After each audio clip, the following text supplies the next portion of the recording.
SD swasta ya, SD IT Islam Rabani 1 ya. Nah, ini salah satu sekolah yang juga diberlakukan untuk potongan 50% untuk PSB, penerimaan siswa baru.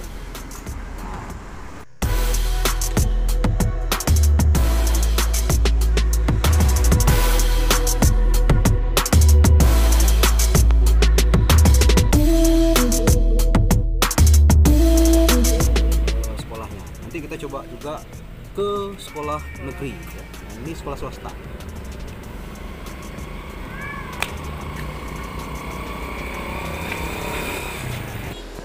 Nah ini guys, kita salah satu TK Tunas Harapan ya, yang juga akan diberlakukan edaran terkait penerimaan siswa baru.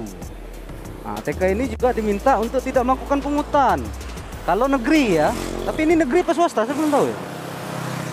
Nah untuk swasta itu 50% katanya dipotong. Nah jadi tapi itu hanya berlaku untuk tingkat mulai PAUD, TK, SD, SMP. Karena SMA di bawah wewenang provinsi. Dan itu juga tidak kebijakannya tidak berlaku untuk sekolah dari madrasah ya. Madrasah ibtidaiyah, terus MTS ya. Jadi ini. Nah, itu tidak berlaku di situ.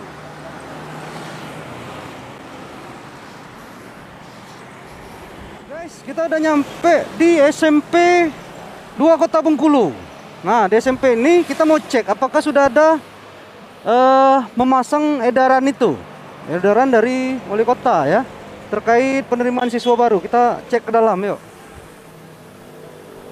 Nah ini memang salah satu SMP cukup favorit ya di Kota Bengkulu, letaknya di dekat Stadion Sawah-Lebar. Nah tadi kita juga udah coba tanya ke penjaga sekolah tadi, memang kayaknya memang belum ada ya, belum ada ya. Nah, belum ada memasang ini karena memang aktivitas baru habis Lebaran ya. Karena juga edarannya itu, kebijakannya itu baru. Kita coba cek tadi di sini juga belum ada dari edaran yang untuk penerimaan siswa baru terkait tidak ada pungutan. Mungkin nanti ya. Karena belum tahu kapan masuk, belum tahu kapan sekolah ini lagi. Tapi untuk penerimaan siswa baru, menurut penjaganya tadi udah ada beberapa orang warga yang datang untuk menanyakan terkait penerimaan siswa baru. Dan juga kita belum melihat ada tempelan tidak ada pungutan untuk penerimaan siswa baru.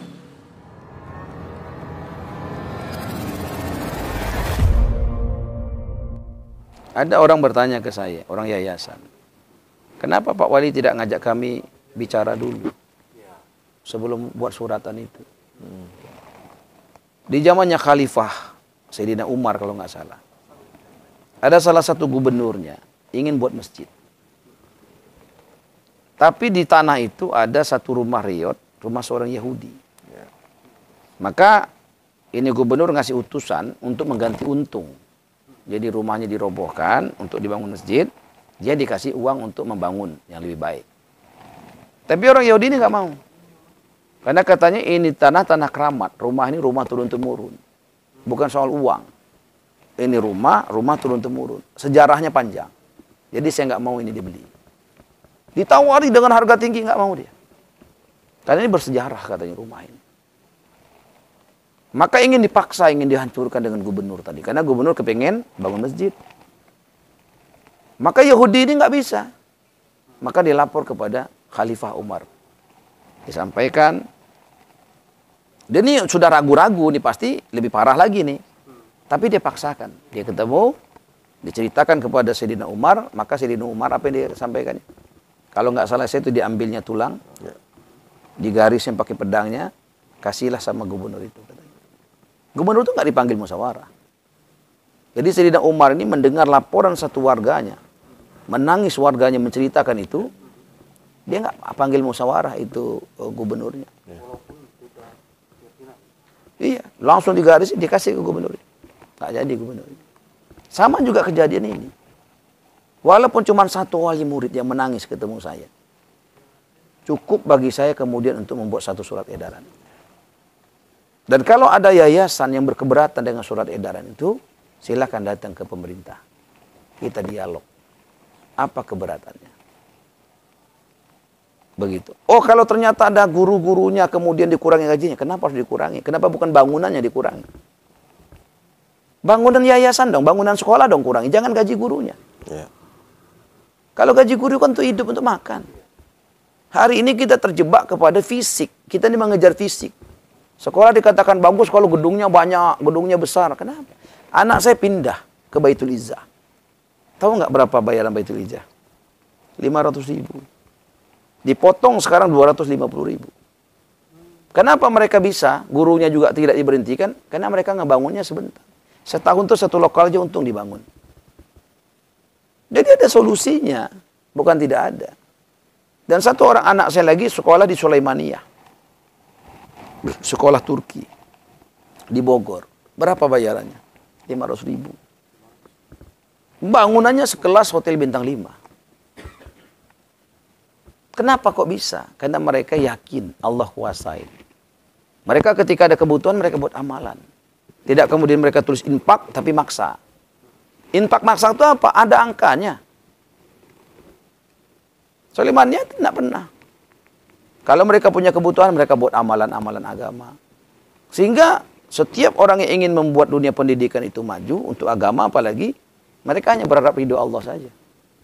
Suasana seperti ini harus dibangun.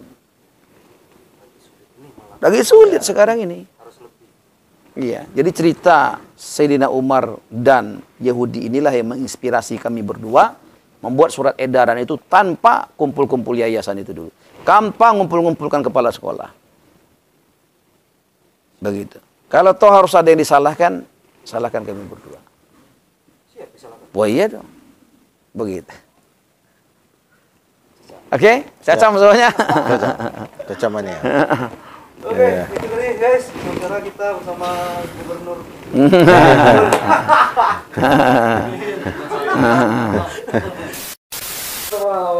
Wali Kota Bengkulu, Bang Ireng Hasan dan Dalam. Wakil Wali Kota. Ya.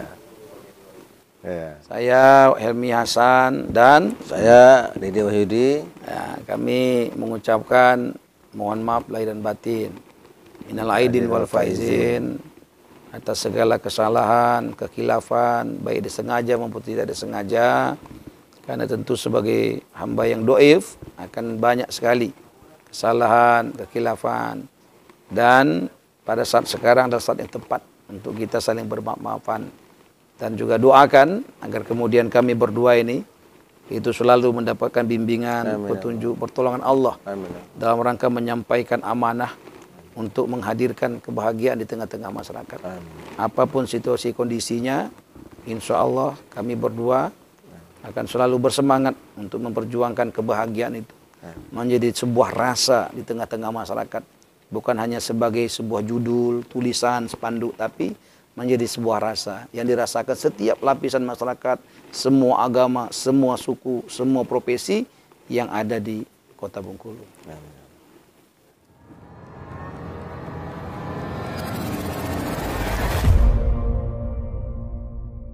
Cacamnya.